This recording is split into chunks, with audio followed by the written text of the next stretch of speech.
গুরুচাঁদ আম্বেদকর চেতনা মঞ্চের পলতা শাখার সমস্ত গুণীজন, আয়োজক,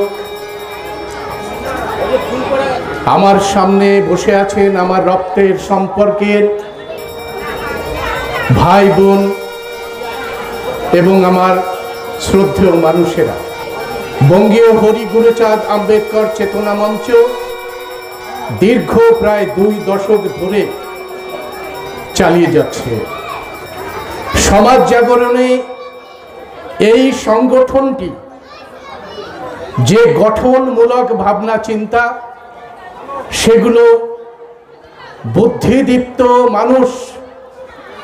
মানুষকে কাছে নিচ্ছে এবং একটা শক্তিশালী, প্রগতিশীল, কুসংস্কারের বিরুদ্ধে বিজ্ঞান মনস্ক একটা জেনারেশন তৈরি করছে।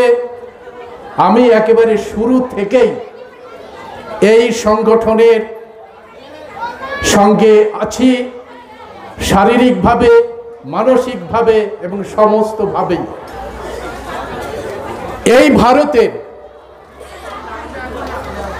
2011 সাল পর্যন্ত যে আকাশের নিচে ঘুমোয়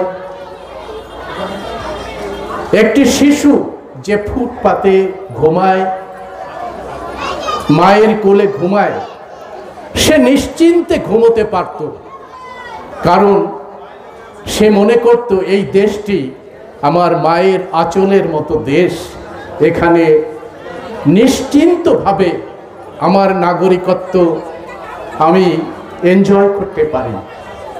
2011 সাল, 2014 সাল, 2016 সাল, 2019 সাল, তারপরে দেখলাম এই ভারতবর্ষের মানুষ সবাই চিন্তিত, আমি কি ভারতের নাগরিক? এমনই একটা ফ্যাসিবাদী শক্তি, এমনই একটা জায়নবাদী শক্তি এই ভারতবর্ষের, যেখানে জাস্টিস, ইকুয়ালিটি, লিবার্টি, ফ্রেটার্নিটি স্বপ্ন দেখিয়েছিলেন বাবা সাহেব আম্বেদকর, সেই পবিত্র আসনটাকে কলুষিত করে এই ভারতবর্ষের নাগরিককে, এই ভারতবর্ষের মানুষকেই বেনাগরিক করে দেওয়ার চেষ্টা করছে। কারণ তারা সংবিধানটি মানে না, সংবিধানটি ধ্বংস করতে চায়। আজকে যে বিষয়ের উপরে আমাকে আলোচনা করতে বলা হয়েছে, যে সংবিধানের সংরক্ষণ আসলে একটি সামাজিক প্রতিনিধিত্ব।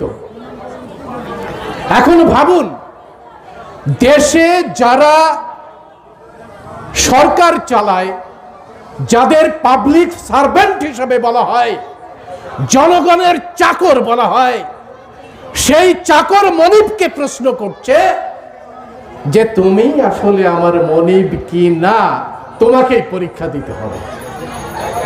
তাহলে এই যে সামাজিক প্রতিনিধিত্বের উপরে প্রশ্ন তুলছে চাকর বাকরেরা, প্রশ্ন তুলছে যে তারা পাওয়ারকে কনফার করছে, তারা পাওয়ারটাকে কুক্ষিগত করেছে, যেটা ভারতবর্ষের সংবিধানের সম্পূর্ণভাবে বিপরীতে।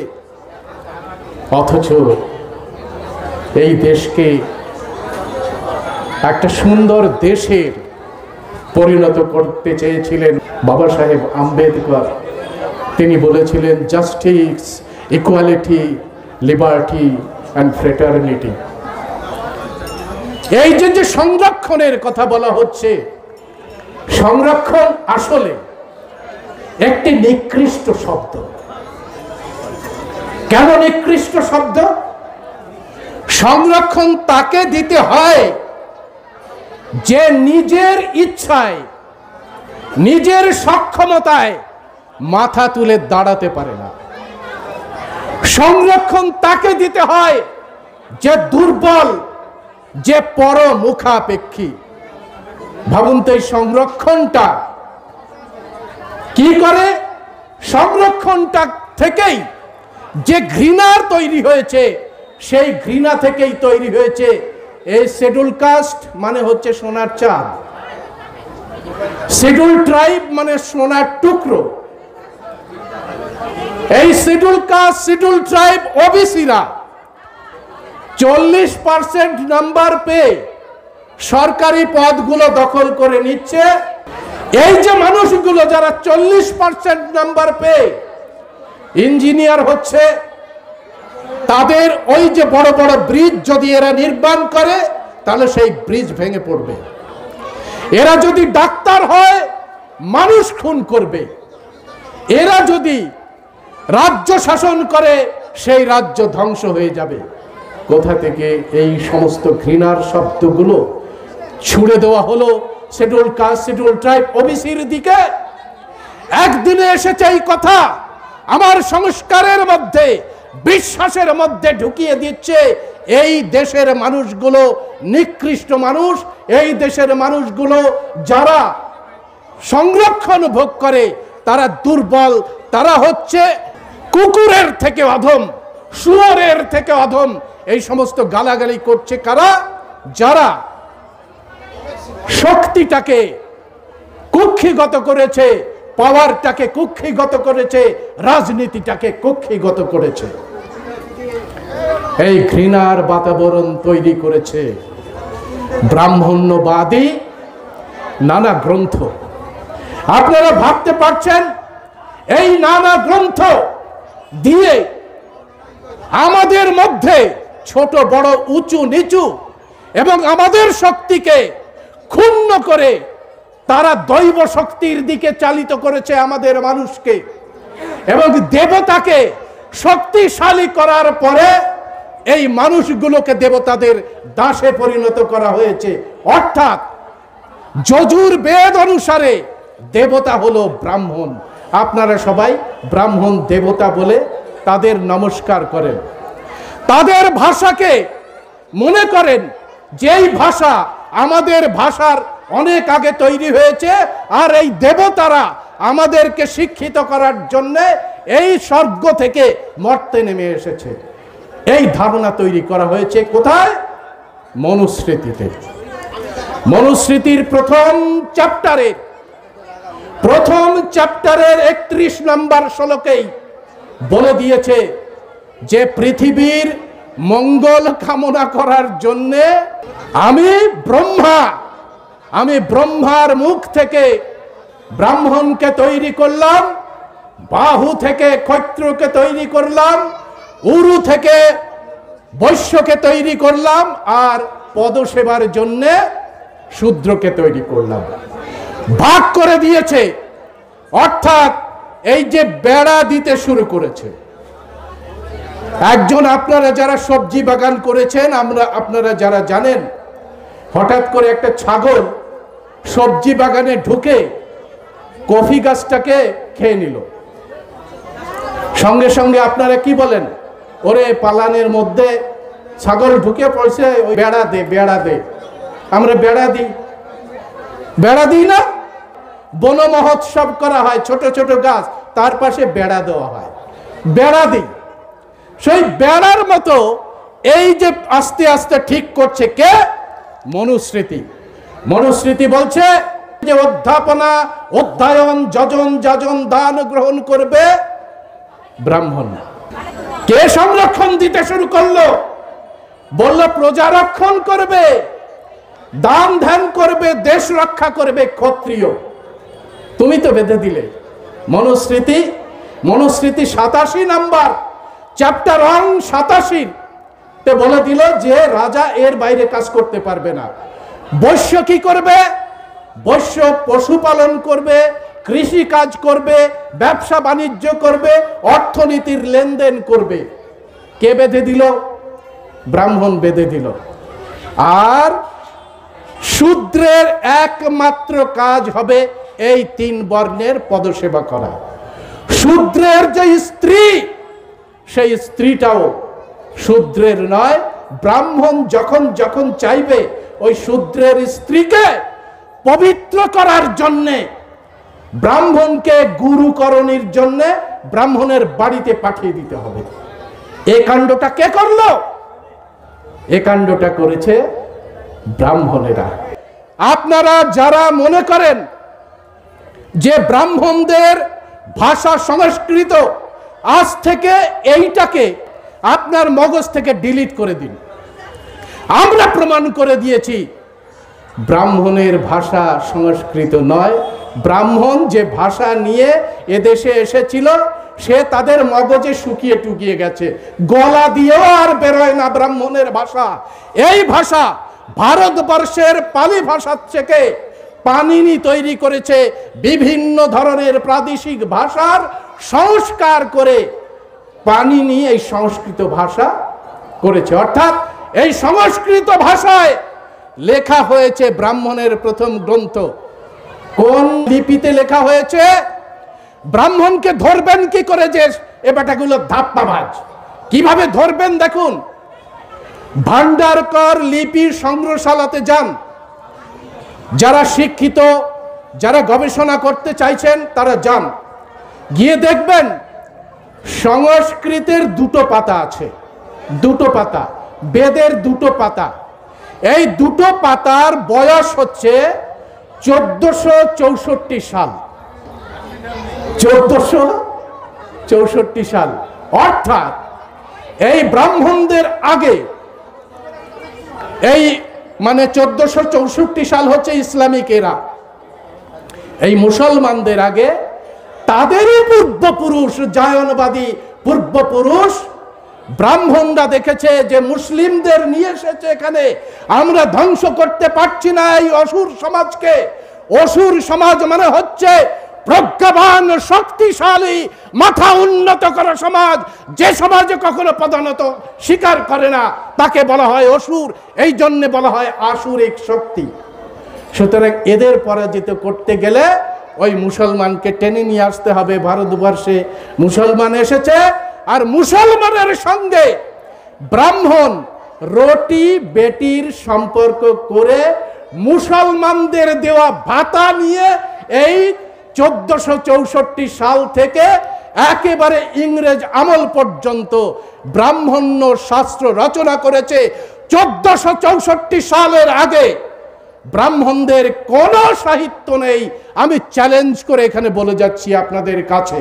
সুতরাং মনুস্মৃতিকেও ধরবেন, যেটা আমি বলতে চাইছি সেটাও 1464 সালের পরে। কেন? নাকি ওই দেবনাগরী লিপিটা ওটা তৈরি হয়েছে 16 শতকে। তাহলে ব্রাহ্মণ তুমি দেবনাগরীতে লিখেছ, আর 1464 সাল পর্যন্ত দুটো পাতা সংস্কৃত লিখেছ, এর বেশি কিছু তুমি করতে পারোনি। মুসলমানদের সঙ্গে বেটি রুটির সম্পর্ক করে এরা বহাল তবিয়তে মুসলমানের বিরুদ্ধে একটা আন্দোলন তৈরি করেনি। এরা বিদ্রোহটা করেছে ব্রিটিশ শাসনের বিরুদ্ধে। কেন? নাকি ব্রিটিশ এই যে ব্রাহ্মণ শাসক নন্দকুমার যখন দেশে খরা হয় তখন সে আমাদের মানুষকে যারা খাজনা দিতে পারেনি তাদের অন্যায়ভাবে হত্যা করেছে, এবং অন্যায়ভাবে হত্যা করার পরে এই যে জুডিশিয়ারি আইনি প্রক্রিয়া, সেই আইনি প্রক্রিয়াটাকে নিজের কোর্টে নিয়ে আসার জন্যে ঘুষ দিয়েছে। এইটা ব্রিটিশ আইনে অপরাধ, শাস্তিযোগ্য, ফাঁসির অপরাধ। যে মুহূর্তে 1775 সালে নন্দকুমারকে কালীঘাটে মৃত্যুদণ্ড দেওয়া হয়, ফাঁসি দেওয়া হয়, সেই দিন থেকে ব্রাহ্মণ বুঝে গেছে যে এই দেশে এখন যে ইংরেজরা এসেছে তারা তো সাধারণ মানুষকে নিয়ে চলে আসছে। 1775 সালে নন্দকুমারের ফাঁসি, 1854 সালে তৈরি হচ্ছে উডের ডেসপাস। উডের ডেসপাসে কি বলছে দেখুন, সংরক্ষণ কিভাবে আসছে। আপনারা যেটাকে সংরক্ষণ বলেন কি ব্যাখ্যা করছে এখানে দেখুন। 1854 সালে উড বলছে এদেশের যারা নেটিভ অর্থাৎ দেশীয় যারা, সেই দেশীয়দের জন্যে, তাদের এম্পাওয়ার করার জন্যে আমরা স্কুল করব, বুনিয়াদী স্কুল। আজকে যে বুনিয়াদী স্কুল দেখছেন 1854 সালের উডের ডেসপাস থেকে এসেছে এই বুনিয়াদী স্কুলের কনসেপশন, অর্থাৎ নিম্ন বুনিয়াদী, উচ্চ বুনিয়াদী। হান্টার কমিশন 1882 সালে হয়। কেন যে উডের ডেসপাস তোমরা করছো না কেন দেখার জন্য হান্টার কমিশন হয়। ব্রিটিশ পার্লামেন্টে গিয়ে ভাষণ দেয়, তিনি হচ্ছেন মহাত্মা জ্যোতিরাও ফুলে। এই মহাত্মা জ্যোতিরাও ফুলে এবং সাবিত্রী ফুলে তাদের নিমন্ত্রণ করা হয় ব্রিটিশ পার্লামেন্টে। তারা গিয়ে শুধুমাত্র ব্রাহ্মণের নয়, সমস্ত মানুষ যাতে শিক্ষার আলো দেখতে পারে এই ভাষণ দেন আমাদের পিতামহ জ্যোতিরাও ফুলে, এবং বলেন যে শিক্ষা শেষে এদের প্রত্যেকের চাকরির ব্যবস্থা করতে হবে। অর্থাৎ একটা ইউনিভার্সালাইজেশন করেন শিক্ষা ব্যবস্থাটাকে, একটা সার্বজনীন করার জন্য প্রস্তাব রাখেন আমার জ্যোতিরাও ফুলে। এবং সেই জ্যোতিরাও ফুলের যে সার্বজনীন প্রস্তাব 1919 সালের ভারত শাসন আইনে গৃহীত হয়। আপনারা জানেন এর মাঝখানে কাজ করেছেন আরেকজন পিতা, তিনি গুরুচাঁদ ঠাকুর। তিনি এই বাংলার 31টি জাতিকে একত্রিত করে তাদেরকে বলেছে এই মানুষগুলো ব্রাহ্মণ্যবাদে বিশ্বাস করে না, এই মানুষগুলোর নিজস্ব ধর্ম আছে, এই মানুষগুলোর নিজস্ব সংস্কৃতি আছে, সুতরাং আমরা ব্রাহ্মণের ওই বিষয়গুলোকে মানি না, আমাদেরকে প্রপোর্শনাল রিপ্রেজেন্টেশন অর্থাৎ কমিউনাল অ্যাওয়ার্ড দিতে হবে। এবং এই ঘটনায় গুরুচাঁদ ঠাকুর আসাম এবং বাংলার জন্য কমিউনাল অ্যাওয়ার্ড এনে দেয়। বিখ্যাত রাজা শাহু মহারাজ 1902 সালে ঘোষণা করে দেয় যে ব্রিটিশ পার্লামেন্টে কমিউনাল অ্যাওয়ার্ড ঘোষণা করেছে, আমি প্রথম রাজা এই প্রপোর্শনাল রিপ্রেজেন্টেশনের মধ্যে নিয়ে আসব। মন্ত্রী ব্রাহ্মণ বলছে কি সর্বনাশ, মনুস্মৃতি বলছে তোমার রাজকার্য পরিচালনায় কোনো শূদ্রকে নিয়োগ করো, তাহলে তোমার রাজ্যে বজ্রপাত হবে, তোমার রাজ্য গোল্লায় যাবে, মহামারী মন্বন্তর তোমাকে গ্রাস করবে, খবরদার মহারাজ আপনি এটা করবেন না। মহারাজ বলছে আচ্ছা ঠিক আছে। পরের দিন সকালে কি করেছে জানেন? মন্ত্রীকে ডেকে বলছে, ও মন্ত্রী মশাই, আপনি এক কাজ করুন তো, আমার যত ঘোড়াগুলো আছে না সেই ঘোড়াগুলোকে আমি আজকে একসঙ্গে খেতে দেব, আপনি সবাইকে ছেড়ে দিন, আমি খাবার নিয়ে আসছি। মন্ত্রী মশাই বলে সে কি, একসঙ্গে যদি আপনি খেতে দেন, এই আমাদের যে সমস্ত শক্তিশালী ঘোড়াগুলো আছে ওরা আগে এসে সব খেয়ে যাবে, আর ওই রোগা পটকা যারা সব থেকে বেশি কাজ করে, যাদের মেদ জমেনি, সারাক্ষণ তারা দৌড়ে বেড়াতে পারে, ওরা কিন্তু না খেয়ে মরে যায়। বলে আরে ছাড়ুন তো দেখি কি হয়। ঘোড়াগুলোকে ছেড়ে দেওয়া হলো। দৌড়ে চলে এলো প্রথম কোন ঘোড়া, শক্তিশালী ঘোড়া, যাদের লাঠি ঝাঁটা খেয়ে, লাঠি খেয়ে ছোট ছোট যে রোগা ঘোড়াগুলো ওরা দূরে থাকলো। ওই যে ভুড়ি ভোজ করে বড় ঘোড়াগুলো, মোটা ঘোড়াগুলো, তারা ভুড়ি ভোজ করে সেরে গেল, তাদের লালা ঝোলা মিশ্রিত এটো চেটে খেতে হলো ওই যে সমস্ত কার্যকরী ঘোড়াগুলোকে। মন্ত্রীমশাই বললেন, দেখলেন তো মহারাজ, আমি যা বলেছি তাই, ওই ঘোড়াগুলো না খেয়ে মারা যাবে। তখন বলছে, ঘোড়াদের প্রতি তোমার এত দরদ, কিন্তু মানুষের ক্ষেত্রে এই দরদটা নেই কেন মন্ত্রী মশাই? আপনি আমার রাজ্যে অযোগ্য একজন মন্ত্রী, আপনি মানুষকে ভালোবাসেন না, আপনি জাতপাতের নিগড়ে বন্দী, আপনাকে আমার এই রাজ্যের দরকার নেই, আপনি বিদায় গ্রহণ করুন। এইভাবে শাহুজি মহারাজ 1902 সালে তার রাজ্যে 50% উপরে এই প্রপোর্শনাল রিপ্রেজেন্টেশন ঘোষণা করেন। এই প্রপোর্শনাল রিপ্রেজেন্টেশন অর্থাৎ ভাগীদারি, যখন বাবা সাহেব আম্বেদকর আসতে শুরু করলেন রাজনীতিতে, সংস্কৃতিতে, সামাজিক আন্দোলনে, তখন সারা বিশ্বের শ্রেষ্ঠ মানুষ হিসেবে তাকে 1931 সালের গোলটেবিল বৈঠকে আপনাদের প্রতিনিধি হয়ে গোলটেবিল বৈঠকে নিমন্ত্রণ করা হয়। বাবা সাহেব আম্বেদকর আপনাদের জন্যে প্রপোর্শনাল রিপ্রেজেন্টেশন এনে দেন এবং আরেকটি বিষয় এনে দেন, যে বিষয়ের উপরে আপনারা নিজেরাই রাজত্ব দখল করতে পারবেন, এই ভারতের রাজা হতে পারবেন, তার ব্যবস্থা করে দেয় বাবা সাহেব ডক্টর বি.আর. আম্বেদকর। তিনি প্রপোর্শনাল রিপ্রেজেন্টেশন এবং আপনাদের সবাইকে, আমাদের সবাইকে দুটো ভোট দেওয়ার অধিকার এনে দেয়, যে আমরা ওদের যে সবর্ণ সমাজ সেখানেও ভোট দেব এবং আমাদের যে জাতি ভিত্তিক যে জনাধার আছে সেই জনাধারের আসল যে রাজনীতিতে আসতে পারবে তাকেও আমরা ভোট দিতে পারবো। এইভাবে তিনি একটা ক্যারাভান তৈরি করেন এবং সেই ক্যারাভানের একটা ভেলোসিটি দিয়ে দেন বাবা সাহেব ডক্টর বি.আর. আম্বেদকর। বলেন, তোমরা যোগ্য যারা শহরী, যোগ্য যারা কর্নেল, আমার এই ক্যারাভানের শহরী হয়ে যাও, তাহলে তাড়াতাড়ি ক্যারাভান কোথায় পৌঁছবে? Capture the temple for your emancipation, তোমার মুক্তির জন্য ওই ক্ষমতার যে মন্দিরটা আছে ওটাকে দখল করতে পারবে তোমরা। আপনারা ভাবতে পারছেন ভারতবর্ষের জনসংখ্যা এখন কত? এখানে 6,748টি জাতি আছে। জাতপাতে ভাগ দেখুন, 6,748টি জাতি। এই সংখ্যাগুলো ভুল বলবেন না আপনারা। 2003 সালের অ্যানথ্রোপোলজিক্যাল স্টাডি পরিষ্কার করে দিয়েছে 6,748টি জাতি আছে।